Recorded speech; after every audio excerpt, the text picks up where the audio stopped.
ये 4 तरह के पॉइंट होते हैं जब मेजरली पुलिस आपको बुलाती है, 41A का नोटिस देती है। 41A का नोटिस आया, आपने जाके इन्वेस्टिगेशन ज्वाइन नहीं की। दिल्ली का नोटिस आया था सर मेरे पास, मैं उड़ीसा दिल्ली आ गया, मैं उड़ीसा से दिल्ली आया, मैं सुबह की अपने मतलब ट्रेन लेकर आया था, शाम की ट्रेन वापसी की थी, सुबह शाम तक बिठा लिया। आप पुलिस वाले बोलते हैं 2 दिन बाद फिर आना। दोस्तों आज अपनी इस वीडियो में मैं आपको बताऊंगा 41A नोटिस के बारे में।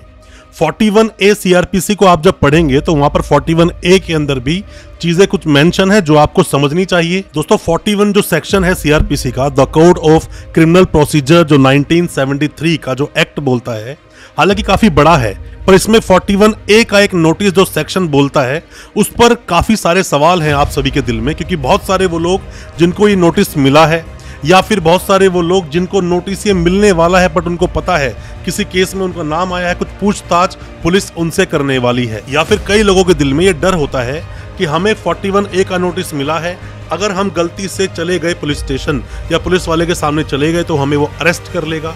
बहुत सारे नए वकील साहब जो भी नए वकील बने हैं, प्रैक्टिस में हैं अभी, या फिर वो लॉ स्टूडेंट जो जानना चाहते हैं प्रोसीडिंग को कि 41A की प्रोसीडिंग कैसे चलती है, आज सभी तरह के आपके डाउट्स मैं क्लियर कर दूंगा। जजमेंट के बारे में भी बताऊंगा, कौन से जजमेंट आए, पुलिस आपको कब अरेस्ट कर सकती है, कब अरेस्ट नहीं कर सकती, और अगर 41A का नोटिस आपको आया, आपने इन्वेस्टिगेशन ज्वाइन नहीं की, तो पुलिस आपके अगेंस्ट क्या क्या कार्रवाई कर सकती है और कैसे आप आसानी से निकल पाएंगे। ये सभी जानकारियां आज आपको मिलेगी हमारी इस वीडियो के माध्यम से। ज्यादा कुछ जानने के लिए 41A सीआरपीसी के बारे में दोस्तों बने रहिए हमारी इस वीडियो के साथ। नमस्कार दोस्तों, स्वागत करता हूं फिर एक बार आप सभी का अपने इस यूट्यूब चैनल पर जिसका नाम है फाइट फॉर ट्रू। मेरा नाम है वीरेंद्र वर्मा। जैसा आप सभी जानते हैं, हम इसी तरह की लीगल अवेयरनेस की वीडियोस आपके लिए लेकर आते हैं और आपको बनाते हैं कानूनी जानकार। दोस्तों 41A का नोटिस है क्या? सबसे पहले आप ये समझिए कि 41A का नोटिस जब किसी को आया तो मतलब ये है कि कोई भी केस हुआ दर्ज कहीं पर भी और उसमें आपसे पुलिस कुछ इन्वेस्टिगेशन, कुछ पूछताछ करना चाहती है। ऐसा नहीं कि कोई डॉक्यूमेंट आपको सबमिट करना है, वो होगा तो 91 के लिए आपको नोटिस भेजा जाएगा, बट यहाँ 41A का नोटिस आपको मिला है। अब जब भी किसी को 41A का नोटिस मिलता है तो उसके दिल में कुछ तरह के सवाल आते हैं जो आपको जानना बहुत जरूरी है। सबसे पहली बात, क्या हमें पुलिस जाते ही अरेस्ट कर लेगी? दोस्तों बिल्कुल पुलिस आपको अरेस्ट कर सकती है, और ऐसा जरूरी भी नहीं कि पुलिस आपको अरेस्ट करेगी। क्यों?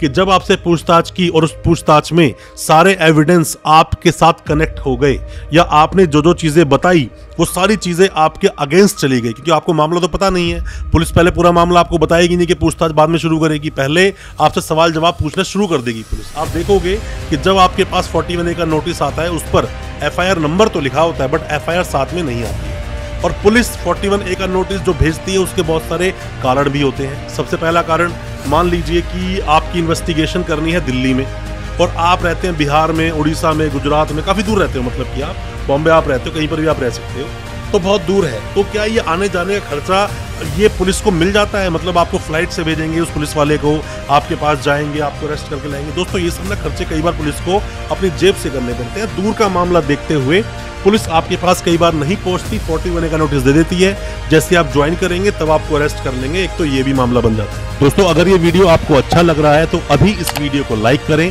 ताकि इसी तरह की लाइक से हमें मोटिवेशन मिल सके और प्रोत्साहन मिल सके इसी तरह की लीगल अवेयरनेस की वीडियोस आप तक पहुंचाने के लिए। और आप अगर पहली बार आए हैं हमारे इस चैनल पर, पहली बार देख रहे हैं हमारे इस वीडियो को, हमारे चैनल को अभी सब्सक्राइब करें, साथ में लगा बेल आइकन जरूर दबा दें ताकि इसी तरह की लीगल अवेयरनेस की वीडियोस आप तक पहुंच सके सबसे पहले। दूसरी बात दोस्तों ये होती है कि पुलिस के पास अभी कोई स्ट्रांग, कोई पुख्ता सबूत नहीं है। पुख्ता सबूत नहीं है इसीलिए आपको नोटिस भेजा गया है, पूछताछ करेंगे, जब पुख्ता सबूत मिल जाएंगे तब अरेस्ट कर लेंगे। ये दूसरा पॉइंट इसका बन जाता है। अब तीसरा पॉइंट कि कब पुलिस आपको और नोटिस भेजती है। दोस्तों जितने भी मामले 7 साल तक की कैद के होते हैं, मतलब किन किन मामलों में 7 साल तक की सजा का प्रावधान है, यहाँ तो मैंडेटरी बन जाता है कि आप 41A का नोटिस दोगे ही। अब सेक्शन कौन से बनते हैं यहाँ पर? 419, 420, 120B, ये किसी पर लगा है, 66D लगा है, जैसे कॉल सेंटर का मामला है, या मनी किसी का अकाउंट से उड़ा दी किसी ने, या चीटिंग कर दी, किसी के साथ में पैसा ले लिया उसका झूठ बोलकर। कॉल सेंटर बहुत चलते हैं दोस्तों, झूठ बोलकर पैसा उड़ाए थे अकाउंट से, ऐसे मामलों में बहुत नोटिस आते हैं। अभी मेरे पास एक रिसेंट में केस आया था, बल्लेबाजी ये कोई साइट चलती है उसका मामला था। तो ऐसे कई सारे दोस्तों मामले आते हैं। अब दोस्तों चौथे पॉइंट में आप ये भी बोल सकते हो कि पुलिस को अभी सिर्फ शक है, अभी आपके अगेंस्ट कुछ भी पुलिस के पास नहीं, तो पुलिस ने आपको एक नोटिस भेज दिया कि आओ और इन्वेस्टिगेशन ज्वाइन करो, और जब हमें थोड़ा सा मिल जाएगा आपके अगेंस्ट तो आपको अरेस्ट कर लेंगे। ये 4 तरह के पॉइंट होते हैं जब मेजरली पुलिस आपको बुलाती है, 41A का नोटिस देती है। अब ये 41A का जो नोटिस है जरूरी नहीं कि आपको 7 साल तक के मामलों में ही मिलेगा। ये नोटिस कुछ सीरियस मामलों में भी आपके पास आ सकता है। कोई भी पूछताछ पुलिस को आपसे करनी है, मान लीजिए किसी के ऊपर जो सेक्शन लगे, सेक्शन क्या लगे, 420, 120B, 467, 468, 471, ऐसे मामलों में पुलिस क्या करती है कि डायरेक्ट रूप से किसी को अरेस्ट कर सकती है। 467 में उम्र कैद तक का प्रावधान है दोस्तों, लाइफ इम्प्रिजनमेंट की सजा हो सकती है। अब ऐसे में भी दूसरा कोई एक्यूज बना, तो उसके अगेंस्ट पुलिस के पास कोई स्ट्रॉन्ग सबूत नहीं है, इसीलिए पुलिस ने क्या करा, सिर्फ एक 41A का नोटिस भेज दिया। तो ऐसे मामलों में भी अक्सर 41A के नोटिस भेज दिए जाते हैं। अब दोस्तों हमारे पास बहुत अलग अलग तरह के मामले आते हैं, क्योंकि हम क्रिमिनल प्रैक्टिस करते हैं, क्रिमिनल केसेस को ही देखते हैं। तो मामले कई सारे ऐसे भी आए कि जिसमें पुलिस ने सीधा जाके अरेस्ट कर लिया, 41A का नोटिस ही नहीं दिया। और मामला क्या था, 420, 419, बस नॉर्मल मामला था, उसमें सीधा पुलिस ने अरेस्ट कर लिया, नोटिस ही नहीं दिया। तो ऐसे में हालांकि FIR क्वेश्चन के लिए भी आप जा सकते थे, ये मामला दूसरा है।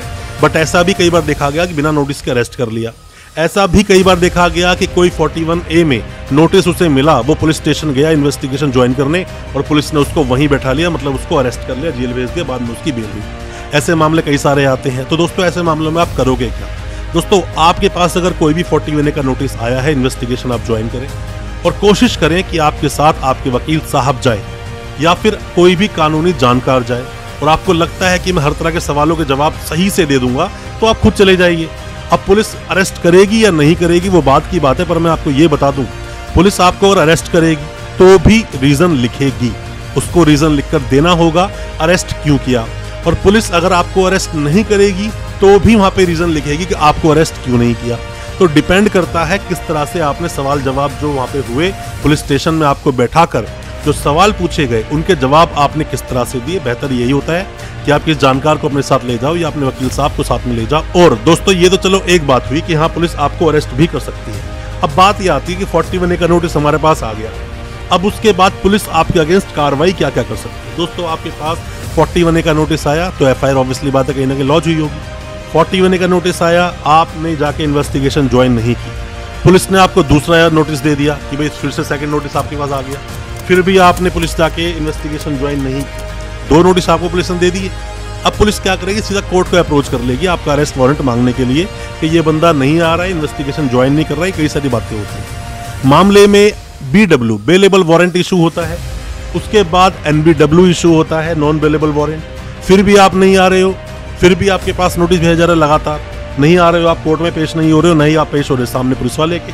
अब आपके अगेंस्ट शुरू हो जाएगी 82 की प्रोसीडिंग, मतलब प्रोक्लेम्ड ऑफेंडर।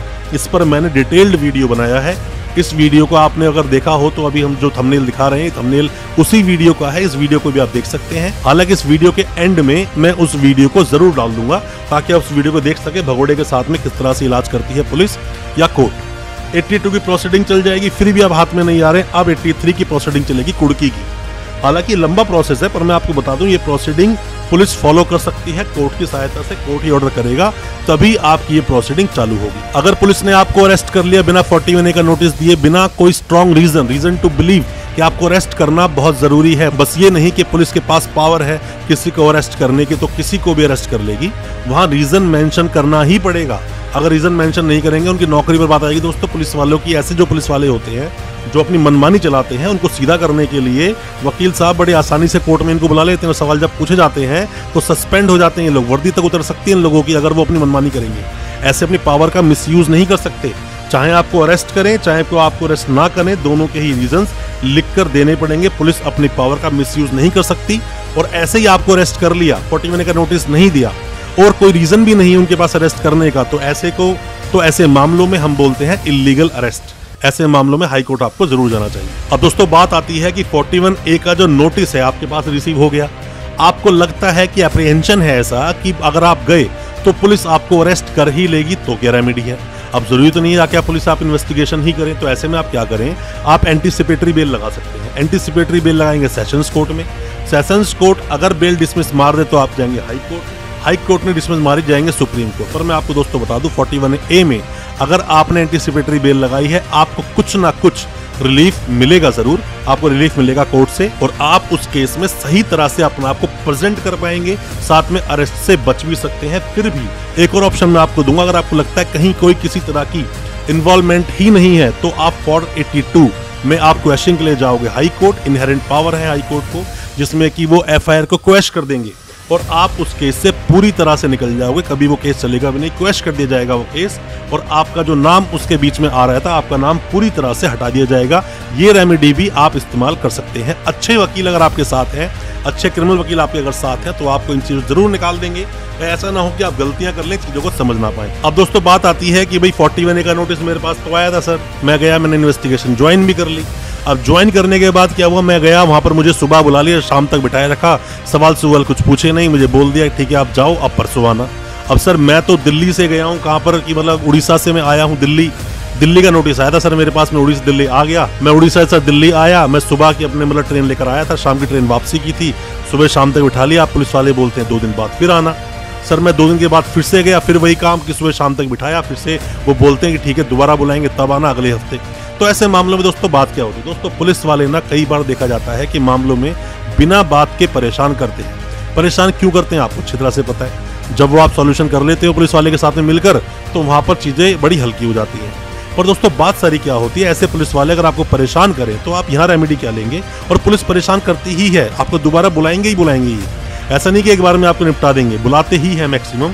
अगर पुलिस परेशान करे, आपके पास जेन्युइन कोई भी रीजन है, तो सीधा आप पुलिस के आला अधिकारी जो है, मतलब उसकी थाने के एसएचओ साहब हो सकते हैं, उसी एरिया के डीसीपी साहब हो सकते हैं, कोई भी एसपी साहब हो, उन्हें जाकर कंप्लेंट दे दें कि सर मैं बहुत दूर से आया हूँ, इन्वेस्टिगेशन ज्वाइन कर ली, क्योंकि मुझे परेशान कर रहे हैं, और इनको बोलें कि जो भी पूछताछ करनी है मुझसे एक बार में कर लें, और अगली पूछताछ अगर करनी है तो मुझसे ऑनलाइन कर लें, मतलब मैं आ जाऊँगा किसी भी तरह से ऑनलाइन के सामने।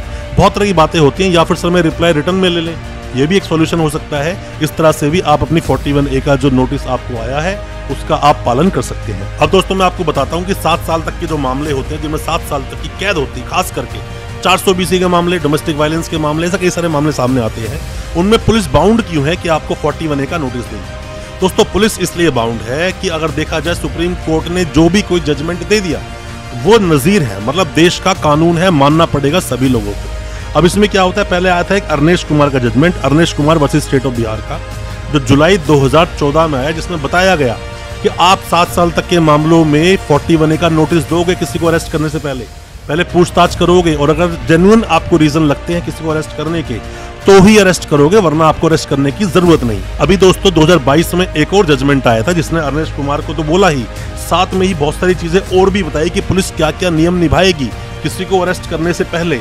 41A का नोटिस देगी अगर मामला ज्यादा संगीन नहीं है या फिर आपके पास स्ट्रॉन्ग एविडेंस नहीं है।